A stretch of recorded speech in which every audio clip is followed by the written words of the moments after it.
जनता के सेवक ये बहुत बड़े जननायक बनेंगे। जनता के सेवक ये बहुत बड़े जननायक बनेंगे। अमित यादव तरफरी के जिला पंचायत बनेंगे। वार्ड नंबर 18 से जिला पंचायत बनेंगे। उनको ठीक करेंगे जो भैया खलनायक बनेंगे। अमित यादव तरफरी के जिला पंचायत बनेंगे। बब्बर शेर हमारे के जिला पंचायत बनेंगे। अमित यादव तरफरी सपा अध्यक्ष गुन्नौर आपकी सेवा करते हैं। आपके हर सुख दुख में दौड़ कर आते हैं। योगी की सभा में जाने पर पुलिस ने घंटों बंद रखा। थाने कचहरी पर धरना देकर अपनी मांगे मनवाते हैं। जनता की मांगे मनवाते हैं। किसानों के हित में टीसीएल पर ताला डाला है। महिलाओं के सम्मान में थाने पर धरना देकर पुलिस को सस्पेंड कराने का काम किया है।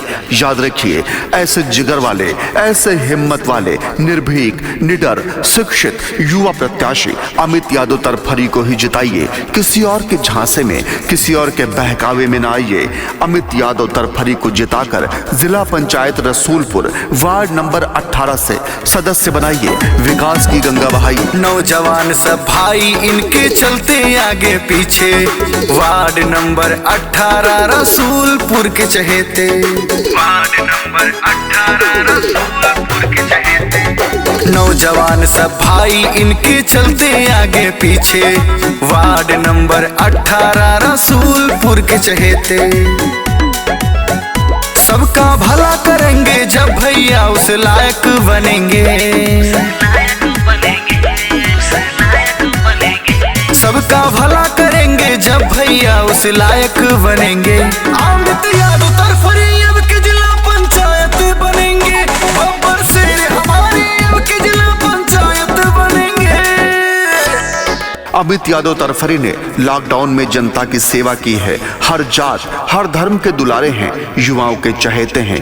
22 साल से पार्टी की सेवा की है और सब चुनाव में जीत दिलवाई है। जेल भरो आंदोलन किए हैं। राजनीतिक मामलों में दर्जनों मुकदमे झेले हैं। और ये सब कुछ अमित यादव तरफरी ने अपनी जनता के लिए किया है, अपनी माताओं बहनों के लिए किया है, अपने युवा साथियों को अधिकार दिलाने के लिए किया है। तो इस बार आप सबको भी इनका साथ निभाना है। अमित यादव तरफरी को जिला पंचायत क्षेत्र रसूलपुर वार्ड नंबर 18 से जिला पंचायत सदस्य बनाना है।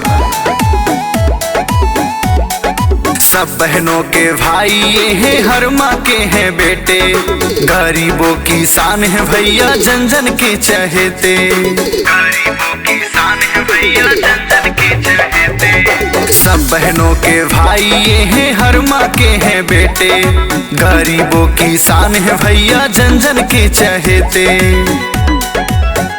गरीबों मजलूमों के भैया सहायक बनेंगे।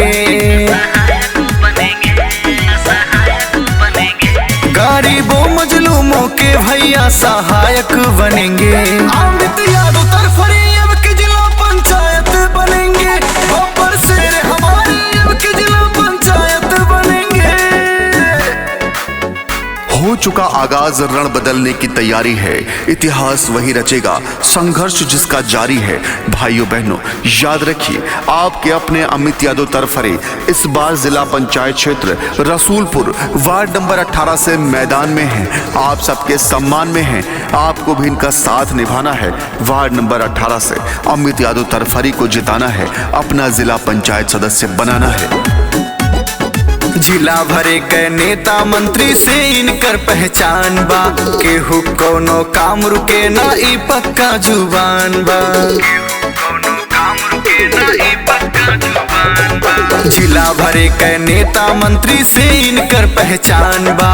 केहू कोनो काम रुके ना, ई पक्का जुबान बा। सभी की सेवा करेंगे, ये सबके सुखदायक बनेंगे। सभी की सेवा करेंगे, ये सबके सुखदायक बनेंगे।